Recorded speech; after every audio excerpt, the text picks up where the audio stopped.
یو سړی مونځ کوي او بل سړی د دې مخې ته تیر شي، نو آیا د دې منګزا د دې مونځ کوونکي یو سړی مونځ کوي او بل سړی د دې مخې ته تیر شي، نو آیا د دې مونځ کوونکي دا مونځ په دې ماتیږي که نه ماتیږي؟ یو را سره دا مسله یاده کوي. دویم نمبر مسله دا ده چې دا کم تیریدونکي سړی دی د دې مونځ کوونکي مخې ته تیریږي، دی په دې باندې ګناهګار دی که نه دی؟ او دریم دا دی چې دغه مونځ کوونکی دا سړی منع کولی شي په دې مانځه کې که نه چې دا خپل مخې ته تیرېدلو کې دی پرې نه دي چې یاره دا دې مخې ته تیر شي. نو دا درې مسلې را سره نن یادې کوي. اول نمبر مسله دا ده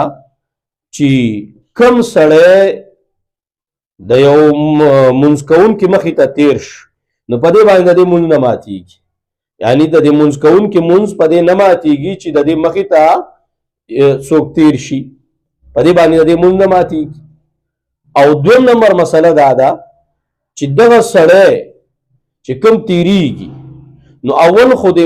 مونځ کوونکي له پکار دا دي چې دې داسې ځای کې په مانځه باندې وردېږي چې یاره لار نه وي د دې مخې ته خلک نه ځي راځي، ځکه چې یا دې مخې ته ستره کیدي، یا دې مخې ته کرسۍ کیدي، یا دې د جومات دیوال ته نږدې وردېږي، یا چې دی پیلر دی هغې ته دې نږدې وردېږي، نو د دې مخې ته به څوک نه تیریږي. که دې مخې ته ستره هم شته او د دې پیلر خوا ته نږدې ولاړ دی او یا د دیوال خوا ته نږدې ولاړ دی او بیا هم یو سړی د دې مخې ته تیریږي، نو دې دا سړی منع کولی شي. رسول الله فرمایي چې په مانځه کې ورته دا لاس داسې وروږد کا او دې رامنع کا چې ستا مخې ته نه تیریږي. او که بیا هم دې د دې نه بعد بیا هم تیرېدو، نو رسول الله وایي چې باقاعده ورسره جنګ وکړه، ځکه دا شیطان دی، دا ستا مونځ خرابوي، نو دا خپل مخې ته مه پرېږده. نو بالکل په مانځه کې ته چې یو سړی ستا مخې ته ځي، نو هغه ته باقاعده منې کولی شي چې هغه ته خپل مخې ته مه پرېږده، ځکه چې دا ستا مونځ خرابوي، ستا مونځ خراب. رسول الله وایي که بیا هم ځي نو دا شیطان دی، مه یې پرېږده. او دریم نمبر مسله دا وه چې دغه تیریدونکي ته ګناه شته که نه شته، نو ډېره عظیمه ګناه یې وکړه